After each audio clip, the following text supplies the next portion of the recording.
To a mom and dad who may call and ask me, what is Grace Centers of Hope? Actually, what goes on at Grace Centers? Well, first of all, to an adult child who comes to Grace Centers of Hope, there is acceptance, not rejection. To an adult child who's come to the end of their own way and has fought the battle and lost, and maybe been to multiple drug rehab centers.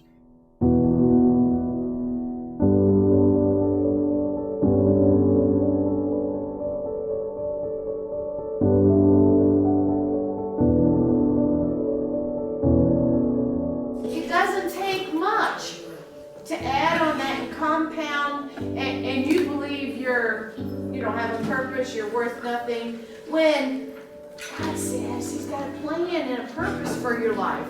But you're held down by all these lies and perceptions that you believe about yourself.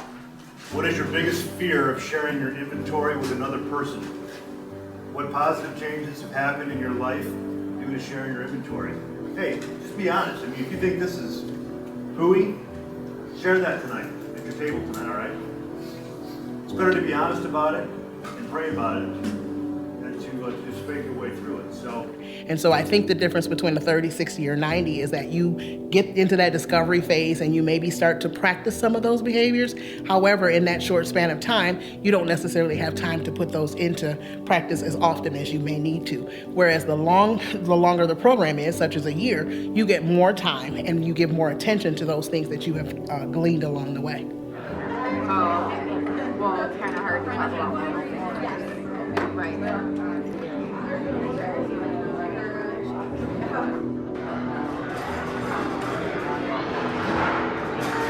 To some degree, everyone there has chores. They may work at our thrift stores. They may work in the kitchen. Serving 150,000 meals is massive work. Oh, I think it simulates life. I mean, as far as accountability, responsibility, and those type of things. Many of the girls that I have encountered will admit that they need structure. I know at Grace Centers, they spend a lot of time on, spiritual recovery and emotional recovery and those aspects of recovery, but, our bodies play an important part in how we feel. And if we're healthy and energized and not overweight and sluggish, we think clearer. For years, I've been reading about the importance of exercise and things that help the addict recover from addiction. And exercise and running and weightlifting and many of those things are so important. For years, I've thought about training others to compete in a distance run. I've run marathons for several years and have had the opportunity to see blind runners competing with guides in races, and that's something that stuck with me the first time I saw it and said, geez, I think I would like to do that. I'd like to help someone else compete in a distance race like a marathon. So decided to put together a program to take residents that were in their one-year program and train them for a half marathon. So I wanted to really see if the residents, how many of them were really interested in making that time commitment, because it's going to be the same sort of time commitment they're going to have to make in their recovery, for whatever they're addicted to. So it's not something you wake up and it's done with, your addiction, or you wake up and you run a half marathon. So that was really the motivation for me to choose that distance, and it was a great opportunity with being on the board at Grace Centers to be able to have access to their residents to participate in a half marathon training program.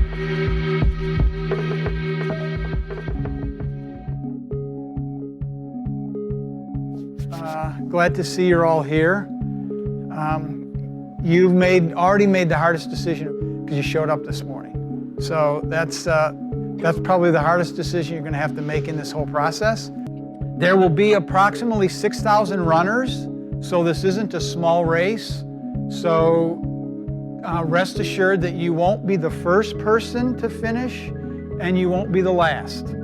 So the objective of this is, from my perspective, is not a one and done. It's to be a lifestyle change, right? A positive lifestyle change, that this is something that you can do the rest of your life. I recognize some of them would start, and they would start strong, but I wasn't, at that moment, I didn't necessarily believe that they would actually finish what it is that they had started. My observation the first day is, you know, of the 30 that were sitting there, how many have the heart and commitment to make it to the end?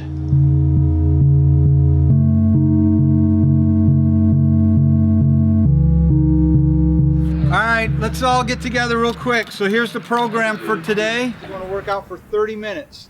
So however far you can go in 30 minutes, that's how far you'll go. So the runners in 30 minutes will probably, get 3 or 4 miles in, and the walkers will probably get maybe 1 or 2. All right? All right, you guys ready?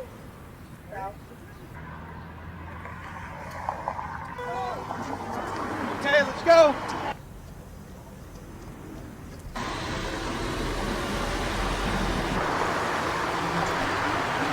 Good. All right. Right tight at the bottom. Very bottom. You guys love that. Are you running or are you going over? I'm done. You're done. Okay. All right. Yeah, please. Ugh, is there going to be enough? Trying to impress someone today by running really fast, you're only going to hurt yourself. The objective is to get in shape gradually and finish the race on September 24. So have fun, right? And again, you're not here to kill yourself every day. Every day is not a competition. It's to complete the distance, the mileage, and feel good so you want to come back tomorrow. I always got into something, like I would begin a degree in college or try to do something and never succeed, never finish. I always drop out of everything. And I think trying to accomplish even just a small goal for me would be great. Doing the Brooksy way because just been here a couple times before, and all I would do is sit around and play cards and watch TV and stuff like that. I'm trying to do stuff that's going to make an impact, positive impact on my life. I don't like running, never have, but it's kind of self-discipline thing. Yeah, I figured if I can prove myself that I can do this, then I'm capable of doing anything. I wanted to start something and finish it, and I'm from Dryden. It's a small country town. A lot of those kids out there, they run track and field and marathons, so all my friends growing up did it, and I never did it because I thought I was stupid and because I was doing drugs, and I just didn't have the ambition to do it. So now I'm sober, I kind of want to do it. It seems like something, a normal person would do. And it just came back to that same self-concept that I wasn't good enough, that I wasn't strong enough. I was telling myself that's insane, you couldn't do that. And so I decided to challenge that. And here I am. It's been really good for me. This whole process has just really helped solidify in my mind that hey, maybe you really are good enough. Each time that I go and run, every time I run, it becomes more emotional and more emotional. Right when I feel like giving up, somebody comes around the corner and is like, "Good job, Sarah," and it's just so amazing, the bonds that we made here and actually doing something. Like, I never even chased my dope the way that I'm chasing my recovery.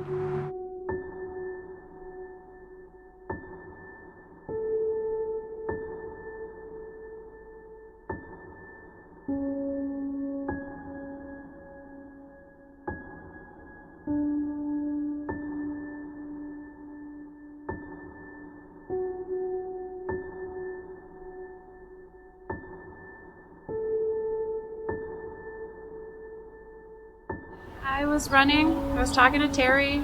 There was a little lip in the sidewalk, and before I knew it, I was on my knees and a little bit bloody. But I guess just like anything else in life, I'm learning that you just kind of have to get up, even if you're a little discouraged and a little embarrassed, and dust yourself off and keep moving.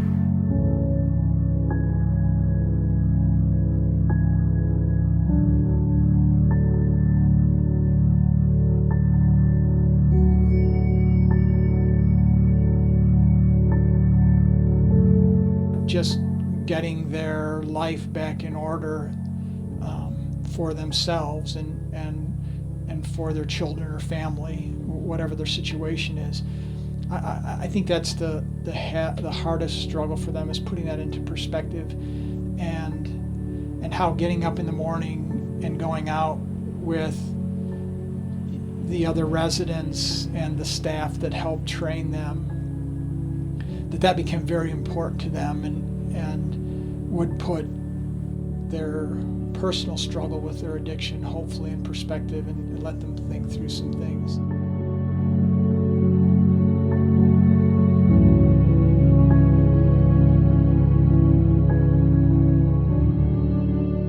First off, I was an athlete growing up. My mom passed away when I was 14. Started using drugs right away after that. Been using them for about 15, 16 years now. This is real. This isn't a game we're playing. They're not going to a place like Grace Centers of Hope for yucks and giggles. It's serious. I had a home invasion and kept violating, and my PO was going to send me to either jail or prison, and I chose to sign myself up a week before my court date here. The country's facing a huge opioid epidemic. It's ravaging virtually every socioeconomic group, right? It's not just, poor folks in the inner city. More than likely, and in most cases, it's rich folks from suburbia. I started using because I was raped at the age of 16. Couldn't deal with it, and my doctor put me on Xanax, and from there, it just progressed. I've tried NA, I've tried multiple rehabs. I was arrested 22 times, nothing worked. And I called my dad and I told him that I needed help. And the next morning I came here to Grace Centers of Hope. I've been here for going on 4 months now.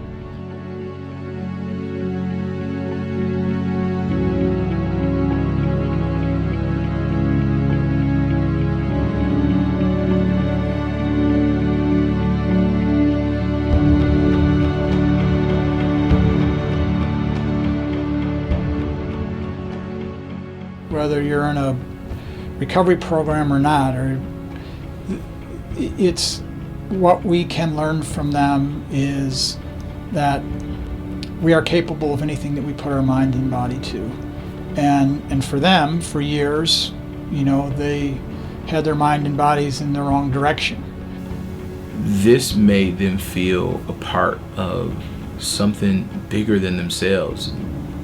Sometimes we try to make people feel a part, and it's a struggle to help them feel or connect with Grace Centers of Hope. This allowed guys to connect in a major way.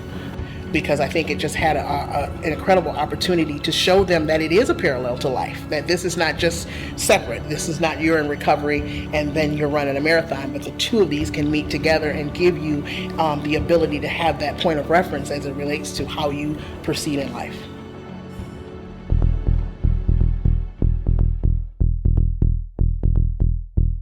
Race day is like Christmas morning for a 6-year-old. There's just massive excitement, there's massive energy.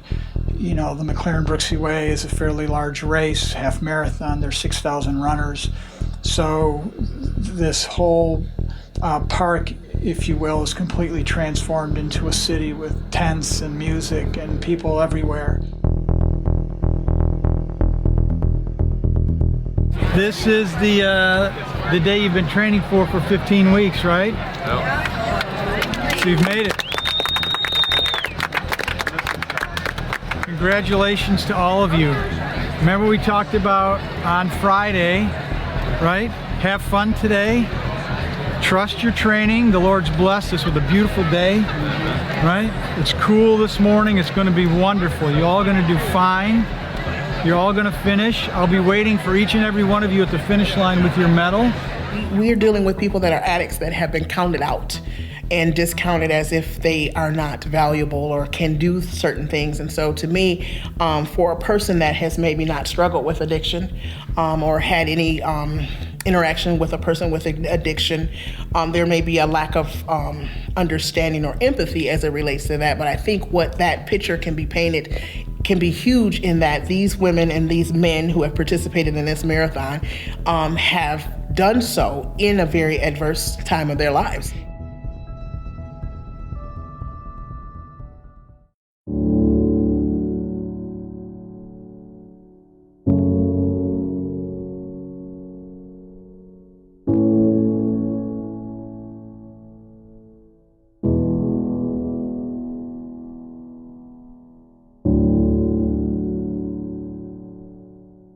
Having the opportunity to run with them for 14 weeks, to really get to know them on some level, you know, what their past was, what their struggles are. It was very rewarding to see them cross the finish line because I know how hard each of them worked.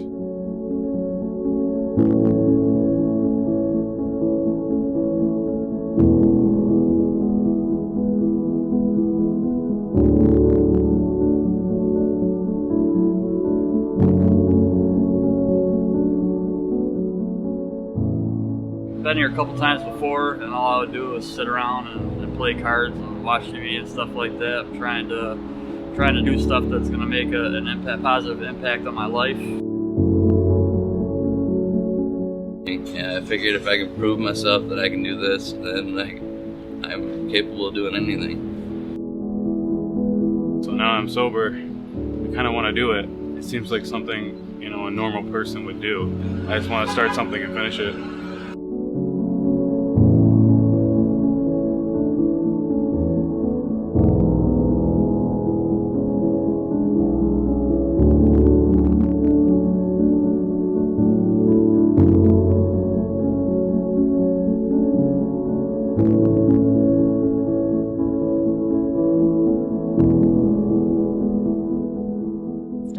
It's just so amazing, the bonds that we made here and actually doing something. Like, I never even chased my dope the way that I'm chasing my recovery.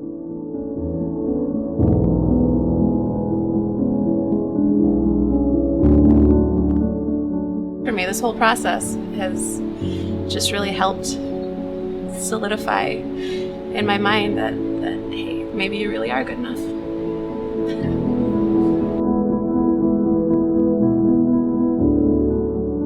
Has nothing to do and had nothing to do with the run itself or